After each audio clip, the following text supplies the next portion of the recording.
গুলো কারণ আছে, তারপরেও আমাদের এই ফেসবুক পেজ অথবা প্রোফাইল হ্যাক হয়। সাধারণত শুধু আসসালামু আলাইকুম, আমার নতুন আরো একটি ভিডিওতে আপনাদের সবাইকে স্বাগত জানাচ্ছি।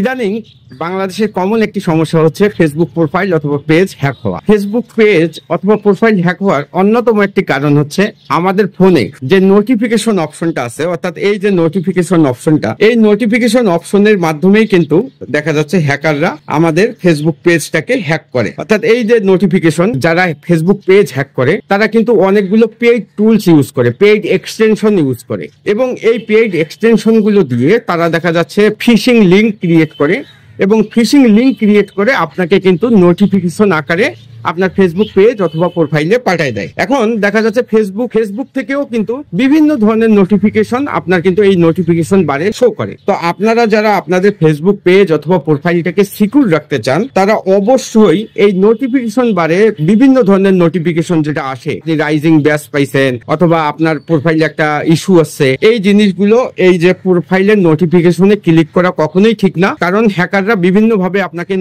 দেখা যাচ্ছে ফিশিং লিঙ্ক ক্রিয়েট করে, এবং ফিশিং লিঙ্ক ক্রিয়েট করে ওই নোটিফিকেশন গুলো আপনার নোটিফিকেশন বারে পাঠায়। তো এটা করার জন্য দেখা যাচ্ছে এই যে আপনি এই নোটিফিকেশন বারে ক্লিক না করে আপনি কিন্তু এই যে কোনো ধরনের ইস্যু অথবা কোনো কিছু আসলে সেটা আপনি দুই জায়গা থেকে চেক করতে পারেন। একটা হচ্ছে যে আপনি চলে যাবেন আপনার এই যে প্রফেশনাল ড্যাশবোর্ড অপশনে, এই যে এটা আমার একদম নতুন পেজ, প্রফেশনাল ড্যাশবোর্ড অপশনে চলে যাবেন, এবং চলে যাওয়ার পর এখানে এই যে মনিটাইজেশনে যাবেন। মনিটাইজেশনে যে দেখবেন যে আপনার কোনো প্রবলেম আছে কিনা। তারপর হচ্ছে আপনার এই যে প্রফেশনাল ড্যাশবোর্ডে ইনসাইটসে যাবেন, তারপর হচ্ছে এই যে আপনার কন্টেন্টে যাবেন, তারপর এই যে গ্রোথে যাবেন, অর্থাৎ এই জায়গাগুলো থেকে চেক করবেন। আর একটা জায়গা আছে, সেটা হচ্ছে যে আপনার এই যে সাপোর্ট ইনবক্স, এই যে প্রোফাইলের রাইট সাইডে ক্লিক করবেন, এখানে রাইট সাইডে ক্লিক করবেন। ক্লিক করার পর আপনি এই যে থ্রি ডটে ক্লিক করবেন। ক্লিক করার পর এখানে দেখুন একটু নিচের দিকে গেলেই এই যে হেল্প এন্ড সাপোর্ট, এই যে হেল্প এন্ড সাপোর্টে যে এই যে আপনার সাপোর্টে ক্লিক করবেন। সাপোর্টে ক্লিক করলে দেখা যাচ্ছে যে আপনি এখান থেকেও কিন্তু আপনি চেক করতে পারেন, অথবা এই যে হেল্প এন্ড সাপোর্ট, এই যে সাপোর্ট ইনবক্সে ক্লিক করবেন, এই যে ইউর অ্যালার্টস, তারপর হচ্ছে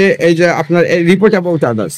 তো এই ভিডিওটা দেখানোর উদ্দেশ্য ছিল যে আপনার ফেসবুক পেজ অথবা প্রোফাইল আপনি যত ধরনের সিকিউরিটি নিশ্চিত করেন না, সাপোজ 2 স্টেপ ভেরিফিকেশন করেছেন, আইডেন্টিটি কনফার্মেশন করেছেন, একাধিক জিমেইল, একাধিক ফোন নাম্বার ইউজ করেছেন, তারপরেও কিন্তু আপনার ফেসবুক পেজ অথবা প্রোফাইলটা হ্যাক হয়ে যাওয়ার সম্ভাবনা থাকে যখন আপনি ফিশিং লিঙ্কে ক্লিক করেন। অর্থাৎ হ্যাকার আপনাকে লিঙ্ক পাঠাইছে, সেটা নোটিফিকেশন বারে শো করছে, এবং ওই লিঙ্কে আপনি ক্লিক করছেন, তখন কিন্তু দেখা যাচ্ছে আপনার পেজের অ্যাক্সেস কিন্তু তাদের কাছে চলে যায়, প্রোফাইলের অ্যাক্সেস চলে যায়, এবং তখনই দেখা যাচ্ছে আপনার ফেসবুক পেজটা অথবা প্রোফাইলটা হ্যাক হয়ে যায়। এই ভিডিওটা ছিল একটি সচেতনমূলক ভিডিও, তাই আপনারা যারা আজকে থেকে ফেসবুক পেজ অথবা প্রোফাইলে কন্টেন্ট ক্রিয়েট করতেছেন, তারা অবশ্যই বিভিন্ন নোটিফিকেশনে ক্লিক না করে আপনি দেখা যাচ্ছে support inbox, account status, professional ড্যাশবোর্ডে যে আপনি আপনার পেজে কোনো ধরনের ইস্যু আছে কিনা ওখান থেকে চেক করে নেবেন, তাহলে আপনার পেজ এবং প্রোফাইলটা সিকিউর থাকবে। আমার এই ভিডিওটি যদি আপনাদের সামান্যতম ভালো লেগে থাকে, তাহলে আপনাদেরকে অনুরোধ করব আমার YouTube channel go easy way কে ফলো করার জন্য, এবং আমাকে ফেসবুকে ফলো করার জন্য। ধন্যবাদ সবাইকে। আসসালামু আলাইকুম।